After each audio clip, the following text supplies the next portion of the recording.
नमस्कार विद्यार्थी मित्रांनो, आज आपण आजच्या या लेक्चरमध्ये प्रिन्सिपल ऑफ क्लच हा टॉपिक शिकणार आहोत।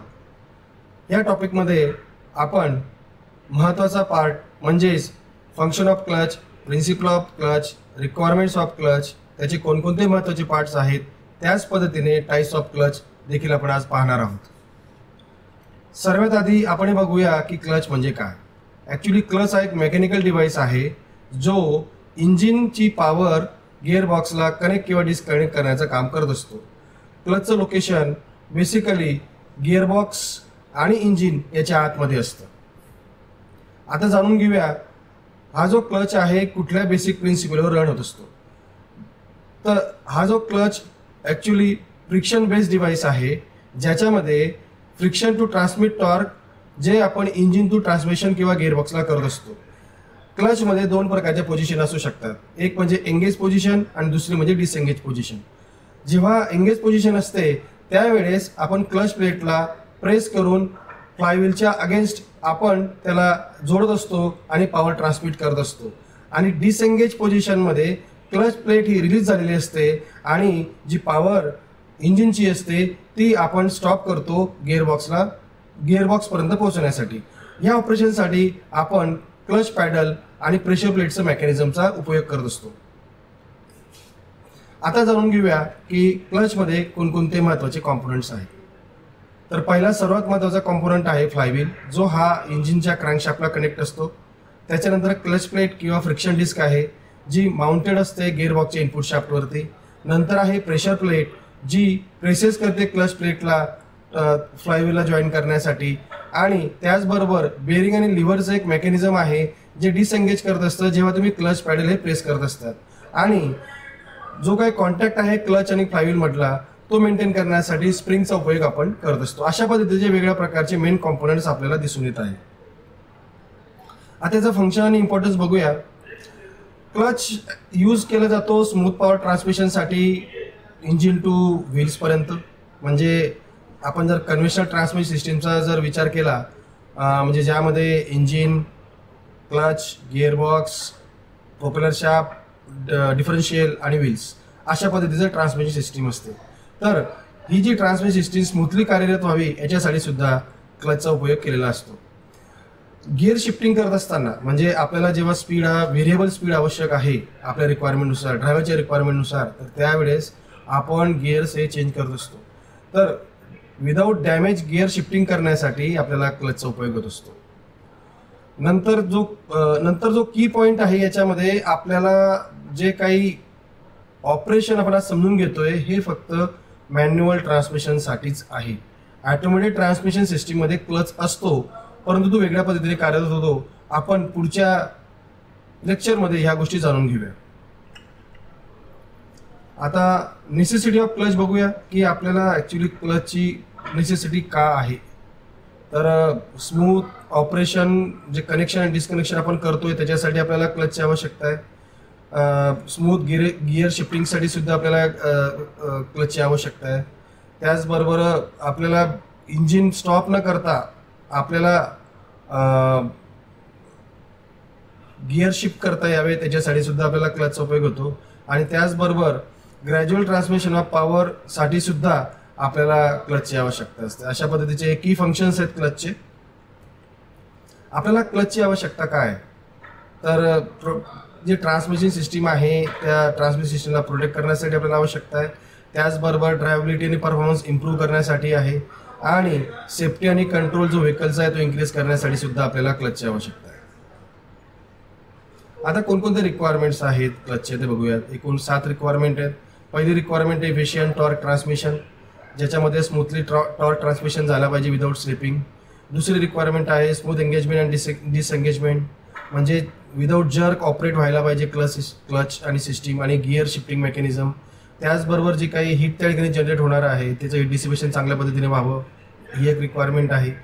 नंतरची चौथी रिक्वायरमेंट आहे तुमची ड्युरेबिलिटी, लॉंग सर्व्हिस आपल्याला मिळायला हवी, ही सुद्धा आपल्याला क्लचची रिक्वायरमेंट आहे।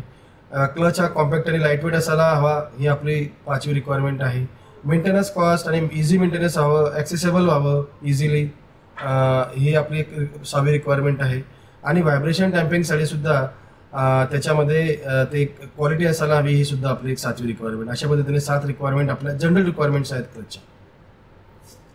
आता कुठले कुठले क्लचेस आपण आहेत जे आपण बेसिकली यूज करतो वेगळ्या व्हेकल्समध्ये. तर पहिला जो टाईप आहे फ्रिक्शन क्लच, तो मोस्ट कॉमन टाईप आहे. ज्याच्यामध्ये आपण क्लच प्लेट आणि फ्लायव्हील यूज करत असतो. ते फ्रिक्शन क्लचचे टाईप्स आहेत सिंगल प्लेट, मल्टी प्लेट, कोन क्लच, डायफ्राम क्लच. दुसरा आहे हायड्रोलिक क्लचेस. तो ॲक्च्युली बेसिकली आपण फ्लुइड त्या ठिकाणी वापरत असतो ट्रान्समिशनसाठी, स्मूथर ऑपरेशनसाठी. तो दुसरा टाईप आहे हायड्रोलिक क्लच. तिसरा आहे सेंट्रिफ्युगल क्लच. ॲटोमॅटिकली जे इंजिन स्पीडचा जो स्पीड आहे तो आपण व्हेरी करू शकतो by using centrifugal clutch. Commonly use केला जातो स्कूटर्स आणि स्मॉल बाईक्समध्ये. डॉग क्लच आहे ज्याच्यामध्ये इंटरलॉकिंग टीथ आपण गिअरबॉक्समध्ये यूज करत असतो. त्या ठिकाणी सुद्धा हा क्लच नॉन सिंक्रोनायझेशनच्या वेळी आपल्याला कामात येतो. नंतर आहे इलेक्ट्रोमॅग्नेटिक क्लच, ज्याच्यामध्ये मॅग्नेटिक फोर्स यूज केला जातो एंगेज डिसएंगेजसाठी. कॉमनली आपण ऑटोमॅटिक हायब्रिड सिस्टीममध्ये आणि त्याचबरोबर कार एअर कंडिशनिंग सिस्टीमला एंगेज आणि डिसएंगेज करण्यासाठी सुद्धा इलेक्ट्रोमॅग्नेटिक क्लच आपण यूज करत असतो. नंतरचा 6वा टाईप आहे कोन क्लच. तो आपण हाय टॉर्क ट्रान्समिशनसाठी याचा उपयोग आपण करत असतो. अशा पद्धतीने 6 प्रकारचे मेन टाईप्स आहेत आणि त्याच्यातले सब टाईप्स आपल्याला दिसून येत आहे. पहिला जो आपण टाईप बघूया तो म्हणजे सिंगल प्लेट क्लच.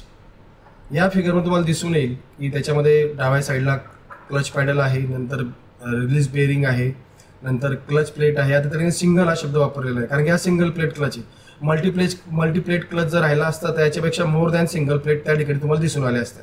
त्याच्यानंतर आहे प्रेशर प्लेट आणि त्याच्यानंतर आहे फ्लायव्हील.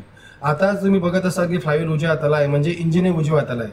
म्हणजे इंजिन, फ्लायव्हील, प्रेशर प्लेट, त्याच्यानंतर क्लच प्लेट, रिलीज बेअरिंग आणि क्लच पडेल. अशा पद्धतीनं उजव्या साईडपासून डाव्या साईडला आपल्याला ही ड्रॉइंग रीड करायची आहे. आता बघू याच्यात आपल्याला कोणकोणते की पार्ट्स आहेत. तर flywheel, clutch, pressure plate, clutch cover, clutch spring, release bearing आणि लिव्हर. त्याचबरोबर आपण हे बघूया की मटेरियल कोणकोणतं यूज केलं जातं. क्लच प्लेटसाठी basically made of steel with friction lining म्हणजे ॲस्बेस्टॉस फ्री असला पाहिजे. Friction lining riveted on both sides म्हणजे हाय फ्रिक्शन किंवा हाईट रेजिस्टन्स असला पाहिजे म्हणून. आणि याची जी अरेंजमेंट आहे तर clutch place between flywheel and pressure plate. आणि ते स्प्रिंग जे आहेत ते सर्कमशेली पुश प्रेशर प्लेटला ऑपरेट करण्यासाठी यूज गेलेले असतात. अशा पद्धतीची अरेंजमेंट आपली ही क्लच प्लेटची असते. आता ही जी स्केच आहे मित्रांनो आपल्याला ही एक्झाममध्ये ड्रॉ करायची. जर 4 मार्काला हा जर प्रश्न आपल्याला विचारला गेला की draw NAT table diagram of single plate clutch, त्यावेळेस ही डायग्राम काढणं आवश्यक आहे. किंवा 6 मार्काला हाच प्रश्न वेगळ्या पद्धतीने विचारला जाऊ शकतो की draw the net sketch of single plate clutch and explain it's working or explain it's construction. तर अशा वेळी सुद्धा ही डायग्राम काढणं महत्त्वाचं आहे. तर आपण बघूया की सिंगल प्लेट क्लच म्हणजे नेमकं काय. तर single plate clutch is a type of friction clutch that uses only one clutch plate to transmit torque from the engine to the transmit system. म्हणजे या प्लेट नावावरून दिसून येतं आपल्याला की याच्यामध्ये फक्त सिंगल प्लेट आपण यूज केलेली आहे. मेन कॉम्पोनंट्स कोणकोणते आहेत. Flywheel, clutch plate, pressure plate, release bearing, clutch pedal. आता आपण वर्किंग प्रिन्सिपल बघूया की when the clutch pedal is press the pressure plate moves away disengaging the clutch plate from the flywheel. आपण जेव्हा paddle press करतो म्हणजे आपण disengage करतो त्यावेळेस क्लच प्लेट फ्लायव्हीलपेक्षा लांब जाते आणि इंजिन पॉवर डिस्कनेक्ट करत असते. हे तुमचं पहिलं जे वर्किंग आपल्याला दिसून येत आहे. आणि ज्यावेळेस आपण त्याला रिलीज करतो त्यावेळेस पॅडल रिलीज केल्यानंतर तो क्लच प्लेट परत फ्लायव्हीलला जॉईन होतो आणि पॉवर ट्रान्समिशन होतं. अशा पद्धतीनं अतिशय सोपं वर्किंग आपल्याला दिसून येत आहे. याचं अप्लिकेशन्स कुठं आहे की widely use in manual transmission system जसे करून कार्स आणि लाईट कमर्शियल व्हेकल्स. तर अशा पद्धतीनं आज आपण वेगळ्या पद्धतीचे टाईप्स ऑफ क्लच आपण बघितलं. त्यानंतर त्याचं फंक्शन रिक्वायरमेंट्स आपण बघितल्या. आणि मित्रांनो मला खात्री आहे की हा जो टॉपिक आहे आपल्याला योग्यरित्या समजला असेल. धन्यवाद.